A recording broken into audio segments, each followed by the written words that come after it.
Hello दोस्तों, राज AC take में आप सभी का स्वागत है। और आज हम लोग बात करेंगे कि एसी में जो कैपिलरी ट्यूब लगा हुआ होता है वो उसका काम क्या है, और 1 टन और 1.5 टन 2 टन के एसी में जो है वो कितने साइज़ का लगा हुआ होता है और उसकी लंबाई कितनी होती है। ठीक है, तो एक भाई ने जो है मुझे कमेंट किया था कि सर एसी में जो है वो कितने टन एसी में कैपिलरी लगाई जाती है। ठीक है, तो इस कमेंट के हिसाब से मैंने जो है सोचा कि एक वीडियो इस टॉपिक में भी बनाया जाए। ठीक है, तो अगर एसी से रिलेटेड कुछ भी आपके पास जो है कमेंट है तो आप मुझे कमेंट कर सकते हैं।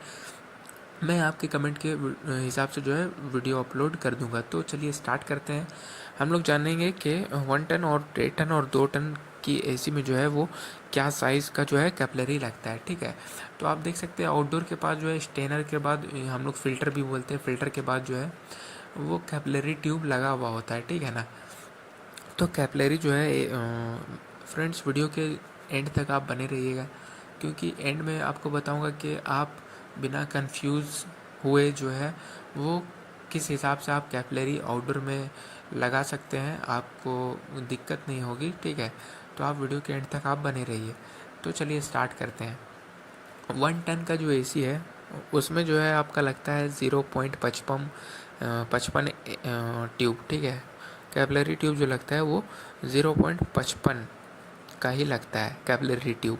और इसका जो लेंथ होता है वो 32 इंची का लंबाई होता है। लेंथ यानी कि लंबाई 32 इंची जो है वो लंबाई होती है। ठीक है ना, और 1.5 टन एसी में 0.60 का जो है वो कैपिलरी ट्यूब लगता है। और इसका जो लेंथ यानी कि लंबाई है वो 27 इंची होती है। ठीक है ना, 27 इंची लंबाई होती है। और 2 टन का जो एसी है उसमें 0.64 का जो है कैपिलरी ट्यूब लगता है, जिसमें इसका जो लेंथ है, लंबाई है, वो 28 इंची इसकी जो है वो लंबाई होती है।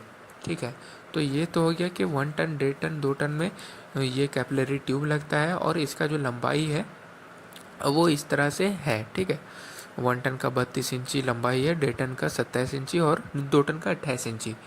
तो इसमें क्या हो सकता है ना कि आप जो अभी 1 साल के बाद या अभी 6 मंथ के बाद जो अभी मशीन आ रही है, या इससे पहले भी न्यू न्यू मॉडल की जो एसी जो आ रही है, इसमें क्या है ना कि थोड़ा छोटा या बड़ा कैपिलरी का जो लेंथ है वो हो सकता है। ठीक है ना, वो हर कंपनी का अलग अलग डिज़ाइन होता है। ठीक है, तो आप अगर कैपिलरी अगर चेंज करना हो तो आप कैसे समझेंगे कि इतना साइज़ ही का लगाना है। ठीक है, तो आप क्या करें कि आउटडोर जो आप कैपिलरी जो आपका जो कैपिलरी अगर चौक हो जाता है तो उस समय में जो है कैपिलरी चेंज करना होता है। ठीक है, तो आप कैपिलरी को वॉश भी कर सकते हैं। अगर वॉश नहीं करना है तो आप चेंज कर दीजिए। ठीक है, अगर चेंज करना है तो। ठीक है ना, और अगर जब भी आप कैपिलरी को चेंज करें तो उसको क्या करें कि जिस एसी से जो कैपिलरी आप निकाल रहे हैं, ठीक है, चेंज कर रहे हैं, उस कैपिलरी का जो एक छोटा सा टुकड़ा आप शॉप में ले जाएं, उस साइज़ के हिसाब से वो आपको जो है निकाल कर दे देगा। और जितनी लंबाई है उसकी उतनी ही लंबाई आप लें। मतलब जो एसी का जो कैपिलरी आप चेंज कर रहे हैं, तो उसी एसी का जो है कैपिलरी को जो आपको क्या करना है कि निकालना है, और उसका जो लेंथ है, लंबाई है, उतना ही लंबाई का जो है उसी साइज़ का आप कैपिलरी लगाएंगे। ठीक है ना, और एक बात और आप जो है ध्यान में रखिएगा कि अगर कैपिलरी ट्यूब आप देख सकते हैं कि अगर फ़िल्टर से जो निकलता है कैपिलरी वो 2 पार्ट में भी निकलता है, किसी किसी में एक पार्ट में निकलता है। ठीक है, तो आपको अगर एक पार्ट में निकला हुआ है तो एक ही पार्ट के हिसाब से लगाना है किसी एसी में। ठीक है ना, और अगर 2 पार्ट में निकला हुआ है फ़िल्टर से तो आपको 2 पार्ट में ही लगाना है। तो जिस तरह से जो मॉडल में आपका कैपिलरी ट्यूब लगा हुआ है उसी तरह से आपको भी शॉप से जाकर ये जो है आसानी से मिल जाता है, आप ख़रीद सकते हैं और इस तरह से जो है वो आप कैपिलरी लगा सकते हैं। ठीक है, तो फ्रेंड्स, उम्मीद करता हूँ कि वीडियो जो है आपको पसंद आया होगा। अगर ज़रा सा भी यूज़फुल लगा हो तो आप मेरे चैनल को लाइक, शेयर और सब्सक्राइब करें, और नए हैं तो सब्सक्राइब कर दीजिए फटाफट फ्रेंड्स, क्योंकि इतनी मेहनत जो मैं कर रहा हूँ वो आप लोग के लिए ही कर रहा हूँ।